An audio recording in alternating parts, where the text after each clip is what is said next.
Hello friends, புதினா சட்னி எப்படி வைக்கலான்னு பார்க்கலாம். அரைக்கட்டு புதினா, அரைக்கட்டு மல்லி எடுத்திருக்கேன். 2 ஸ்பூன் உளுந்து, 2 ஸ்பூன் கடலைப்பருப்பு, 3 காஞ்ச மிளகாய், அவ்வளோதான் தேவையானது. 4 பல் பூண்டு. கடாயில் ஒரு 3 ஸ்பூன் எண்ணெய் ஊற்றிக்கலாம். 2 எடுத்து வச்ச மிளகாவை போட்டு லைட்டாக வதக்கிட்டு, அப்புறமா அந்த பருப்பையும் ஆட் பண்ணி கொஞ்சம் ப்ரௌனாக வர்ற வரைக்கும், ரொம்பவும் ப்ரௌன் ஆகிடக்கூடாது. அது கூடவே பூண்டையும் ஆட் பண்ணிக்கலாம். அது நல்லா வாசனையாக இருக்கும் அரைக்கும்போது. அப்புறம் எடுத்து வச்ச வெங்காயம், சின்ன வெங்காயம்னாலும் சரி, பெரிய வெங்காயம்னாலும் சரி, ஒரு கைப்பிடிக்கு எடுத்து போட்டு வதக்கிக்கலாம். நார்மலாக வதக்கிக்கலாம். பச்சை வாசனை போகிற வரைக்கும் வதக்கினா போதும், ரொம்பவும் வதங்க வேண்டாம். லைட்டாக ப்ரௌனாக மாறினா போதும்.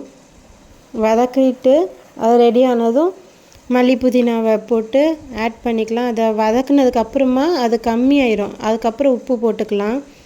உப்பு கம்மியாகவே சேர்த்துக்கலாம், ஏன்னா அதிகமாக போட்டால் ரொம்ப உப்பாயிரும்.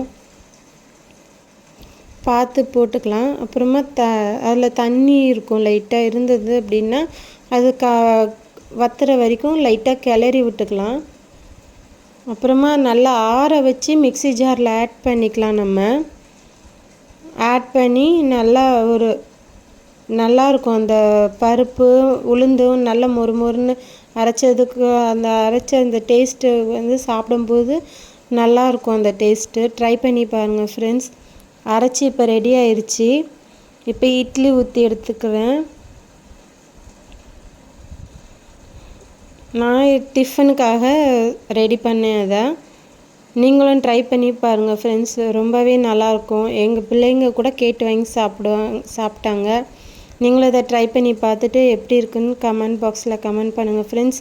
என் சேனலை சப்ஸ்கிரைப் பண்ணுங்கள், ஷேர் பண்ணுங்கள் ஃப்ரெண்ட்ஸ். தேங்க்ஸ் ஃபார் வாட்சிங். Thank you all. கதவை திறங்கம்மா, கிளம்பிட்டேன். இந்த வீட்டு வாரிசு தட்டுற ஓப்பன்யா. நான் கதவை திறக்க மாட்டேன். நான் உள்ள வரல ஆக்ஷன் காமினா யார் பாப்பா? நீ பார்த்தா போ, பாக்காட்டி போ. 5 மணிக்கு வரேன்னு சொன்ன, ஆனா நீ 5 மணிக்கு வர